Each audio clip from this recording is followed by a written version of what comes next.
sedang ramai juga ya di sosial media. Ya, selamat sore teman-teman. Assalamualaikum warahmatullahi wabarakatuh. Terima kasih atas waktunya.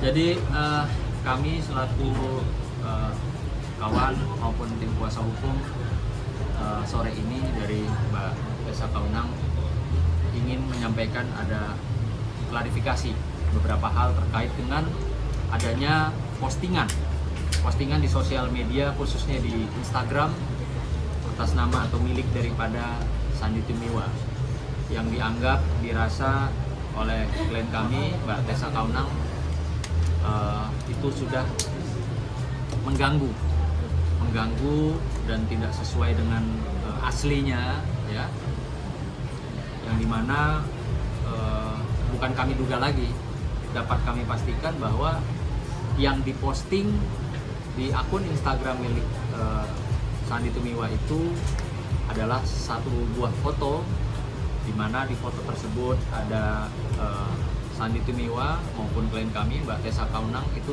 berdua ya, bersama-sama, yang diposting di Instagram tersebut tanpa izin, tanpa hak, dan mengedit ya juga tanpa izin, tanpa hak, sehingga dapat dikonsumsi oleh publik, yang dimana itu tidak sesuai dengan foto aslinya. Dan di situ juga disayangkan oleh klien kami bahwa foto tersebut bisa saja dapat dimungkinkan membuat salah persepsi orang-orang.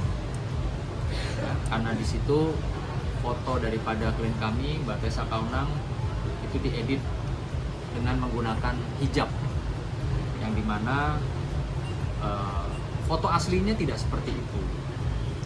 Yang dikhawatirkan adalah membuat gaduh, membuat ramai, membuat banyak pertanyaan juga, seolah-olah foto tersebut menggambarkan bahwa Mbak Tessa Kaunang yang sampai dengan hari ini masih memeluk agama dan keyakinannya, imannya,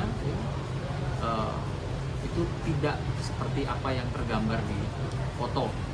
Ada yang bertanya ya Mbak Tessa ya, apakah Mbak Tessa pindah agama atau menjadi mualaf? Nah, ini juga yang seharusnya saudara Sandy itu memikirkan, mempertimbangkan hal-hal yang dapat saja mengganggu ya, atau dapat membuat satu kegaduhan terhadap klien kami. Jadi bentuk keberatannya dan betul-betul ya dirasa tidak baik, gitu, tidak pantas.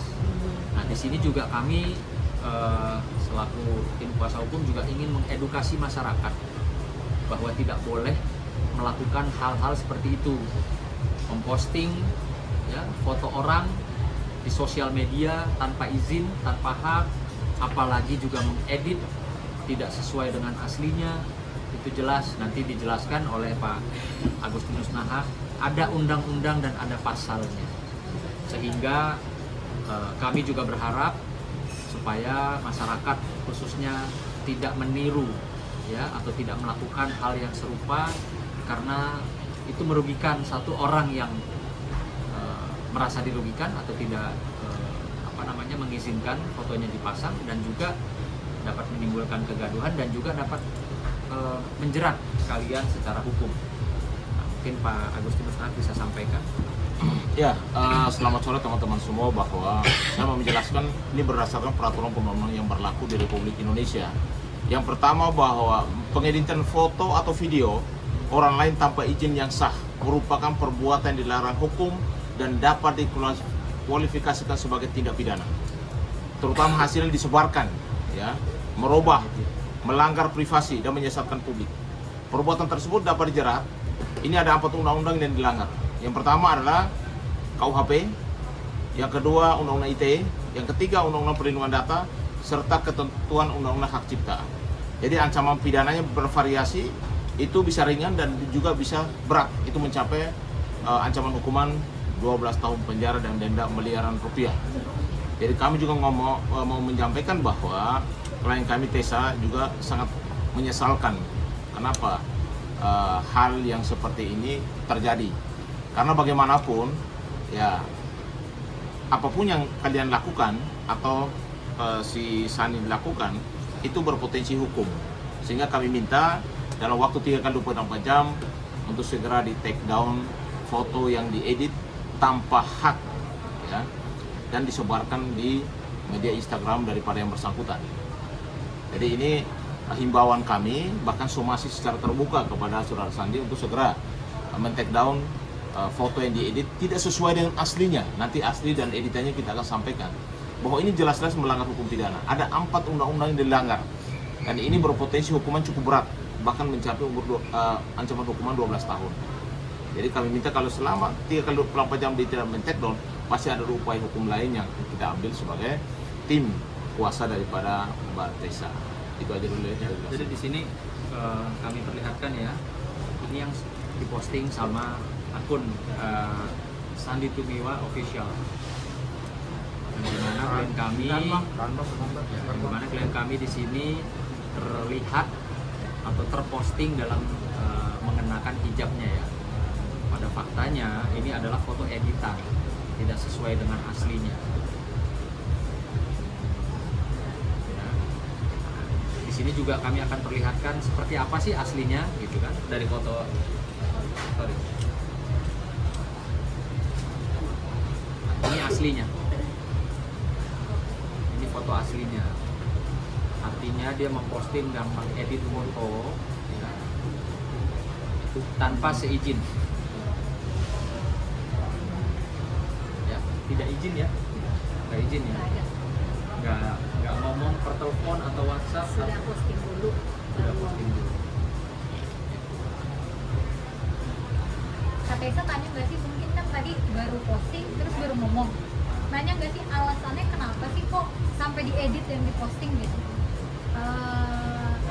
Saya nggak perlu tanya, saya tahu maksudnya, dan saya juga saya berkeberatannya dengan postingan yang tadi disampaikan sama Sunan bahwa dia tanpa izin dan mengedit semaunya dia tanpa ngomong apapun. Itu yang saya keberatan, dan menurut saya ini merupakan satu contoh yang bisa diambil sama semua orang bahwa harusnya ini nggak pantas dilakukan sama semua orang, bukan ke saya aja atau ke dia saja, tapi memang harusnya semua orang nggak boleh kayak gini, sangat-sangat nggak pantas. Tujuannya apa sih Kak Tessa mungkin memposting itu dengan captionnya juga kan mendoakan, tapi kan akhirnya banyak menggiring opini publik untuk menjadi salah dengan tanggapan mungkin dikira saya jadi mualaf atau apa. Nah ini masalah keyakinan, jadi ini sangat sensitif, seharusnya itu jangan dipermainkan. Saya juga sudah punya kehidupan yang bahagia bersama anak-anak sampai sekarang gitu, jadi saya pikir harusnya ya udahlah, kita punya kehidupan masing-masing, kenapa mesti kayak gini. Ini kalau menurut saya ujung-ujungnya dia pansos gitu kan, gitu karena saya pikir harusnya saya tenang-tenang kok gitu loh. Kenapa muka saya yang dipasang? Kenapa nggak muka mantan-mantan yang lain? Ya.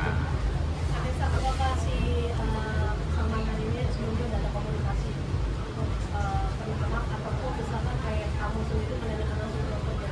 Enggak, saya nggak mau komunikasi sama dia memang. Saya memang sangat membatasi komunikasi sama dia karena saya tahu sifat aslinya dia, bahwa dia kalau dikasih jantung, dikasih hati minta jantung. Jadi agak susah buat saya, dan saya cuma mau menjaga kedamaian saya dan hati saya supaya tidak ada perdebatan dan permusuhan gitu ya. Jadi makanya saya tidak pernah berkomunikasi, saya langsung konsultasi sama Sunan apa yang sebaiknya saya lakukan. Minta di take down juga Kak Tessa untuk foto yang udah diupload. Take down. Ya, kan tadi sudah kita sampaikan. Berarti somasinya emang tujuannya? Jadi somasi ini somasi terbuka, ya. Kami kembali lagi menjelaskan bahwa tindakan mengedit saja itu sebenarnya tidak pidana, tapi menjadi melawan hukum ketika disebarkan tanpa izin, tanpa hak daripada pemilik foto tersebut. Dilakukan dengan sengaja. Kenapa bilang sengaja? Karena tidak memberitahukan duluan kepada yang pemilik fotonya dan menimbulkan kerugian. Kerugian itu bisa material, dan bisa kerugian melanggar privasi seseorang dan juga menyesatkan. Ini yang kami jelaskan. dan ini disebarkan kepada publik. Tentunya ini akan banyak pertanyaan dengan foto yang asli dan juga foto yang diedit, kan ini beda sekali. Beda. Dan ada hal-hal sensitif yang tidak boleh disentuh di situ. Dan beliau menyentuh di situ sehingga memang perlu klarifikasi, karena klien kita ini Bataisen kan public figure, yang mana itu akan menjadi perdebatan lagi, kegaduhan baru lagi muncul di publik. Nah, ini akan menjelaskan kenapa kami minta segera di take down supaya urusan itu selesai. 3 kali 24 jam kami minta supaya segera di take down foto itu, karena memang itu bukan aslinya, tanpa izin dan tanpa hak, dan itu melanggar 4 undang-undang yang di Republik ini, dan ini ancaman hukumnya cukup berat. Sekalipun itu foto asli ya, kalau memang